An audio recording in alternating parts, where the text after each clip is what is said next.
जीवन बगिया ऐसी उलझी, फूलोगे कम कांटे ज्यादा, सिमटा जीवन डूबी सांसें। आना है तो अब भी आ जा। यदि आपने अभी तक पिछला अध्याय नहीं देखा है तो कृपया करके पिछला अध्याय देखें, तभी आप इस अध्याय को समझ सकेंगे।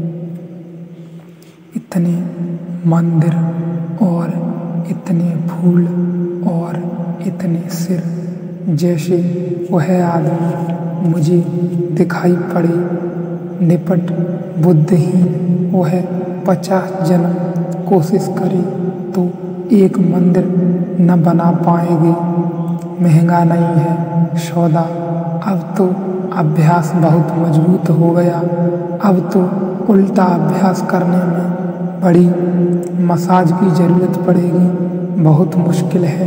शायद ही अब पैर उनके वापस मुड़ पाएं। जड़ की भांति खड़े हैं। लेकिन क्या हो सकता है, अगर कृष्ण से कहीं मुलाकात हुई तो ये उन पर मुकदमा चलाएंगे। श्री कृष्ण ने क्यों कहा गीता में कि योगी सोकर भी सोता नहीं। कृष्ण भली भांति सोते रहे, वे कभी खड़े हुए नहीं, फिर भी गीता का ख्याल नहीं उठता। कोई बुद्धिमानी आदमी नहीं खड़ा रहा जो उनके चरणों में सिर रखते हैं। वे भी नहीं पूछते कि कृष्ण तक ऐसा अभ्यास नहीं किए, बुद्ध ऐसा अभ्यास नहीं किए, क्राइस्ट ऐसा अभ्यास नहीं किए। आप क्या उनसे भी आगे निकले जा रहे हैं। लेकिन हमें ख्याल नहीं आता, यह जो सोकर भी नहीं सोता, सो जाता है शरीर, सो जाते हैं तंत्र, सो जाते स्त्रात, सब सो जाता है और भीतर चेतना का दिया जला रहता है। घिर जाते हैं बादल चारों तरफ और सूरज अपनी रोशनी में मौजूद बना रहता है। यदि आपने पिछला अध्याय नहीं देखा तो इस अध्याय को आप ना ही देखें, वरना आप इस अध्याय को समझ नहीं सकेंगे। और यदि समझ सकें तो जरूर देखें। बना रहता है। जब यह सुषुप्त पार होती है तो तुरी चौथी अवस्था में उपलब्ध होती है। अवस्था केवल शब्द के प्रयोग के लिए कहते हैं। अवस्था वह नहीं, वह हमारा स्वभाव है। वह हम हैं ही नहीं, हैं ही। और ऐसा नहीं है कि जब हम भ्रांति में पड़े हैं बहुत तब हम बदल गए हो। नहीं, हमारी भ्रांति ठीक वैसे ही है, ठीक वैसी ही है जैसे कोई लकड़ी को पानी में डालें तो पानी में जाते ही सीधी लकड़ी तिरछी दिखाई पड़ने लगती है। होती नहीं तिरछी, हो नहीं जाती, तिरछी सिर्फ दिखाई पड़ने लगती है। बाहर निकालें फिर सीधी हो जाती है। हो नहीं जाती, सीधी थी ही। जब तिरछी दिखाई पड़ती थी तब भी सीधी थी। जब बाहर निकालते हैं तो सीधी दिखाई पड़ती है। पानी केवल देखने में भ्रम पैदा करता है, होने में नहीं। तो जब चेतना उतरती है 3 अवस्थाओं में, सुषुप्ति, स्वप्न और जागृत में, तो लगता है खो गई।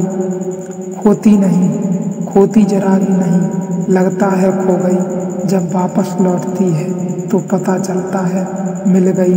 मिलती नहीं है, मिली ही हुई थी। लेकिन यह भ्रम जरूर पैदा हो जाता है। इस भ्रम को तोड़े बिना जीवन में कोई भी आनंद की झलक नहीं उपलब्ध होती। इस भ्रम को तोड़े बिना अमृत का कोई स्वाद नहीं मिलता। इस भ्रम को तोड़े बिना शक्ति की कोई प्रतीति नहीं।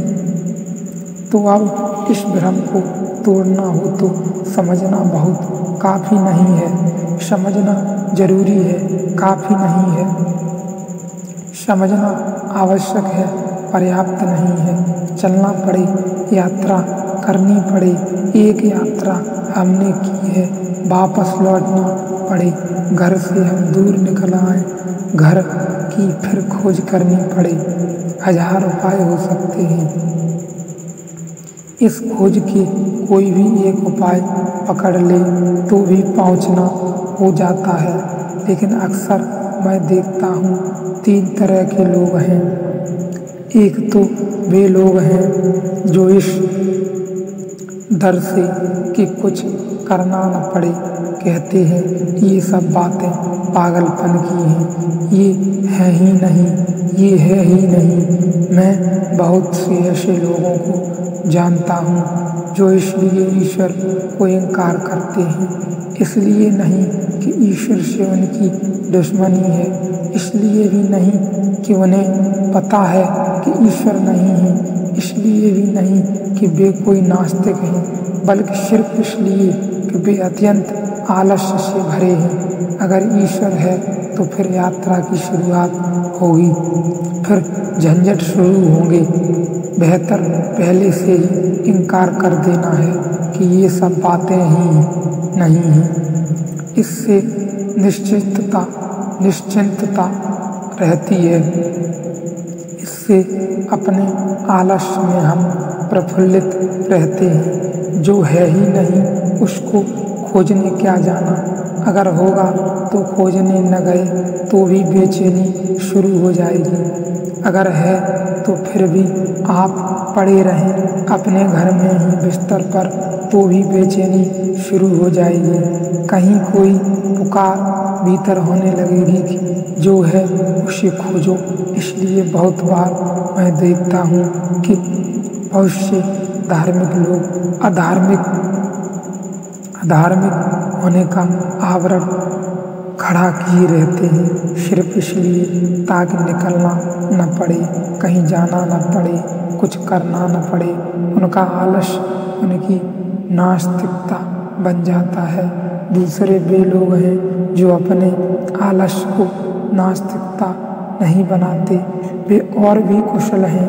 वे अपने आलस्य को आस्तिकता बना लेते हैं। वे अपने आलस्य में पड़े रहते हैं अपनी जगह पर और ब्रह्मचर्चा करते रहते हैं। ब्रह्मचर्चा में कुशल हो जाना बड़ी सरल बात है।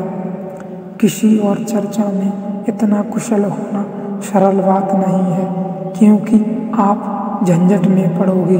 अगर आपने कहीं पत्थर के संबंध में कोई वक्तव्य दिया तो प्रयोगशाला में सिद्ध करना पड़ेगा। इसलिए यह कहना बहुत कठिन नहीं कि यदि खोज करनी है, मिल गया है कुछ तो निकलो और उस खोज को अधिक यात्रा में बढ़ाओ।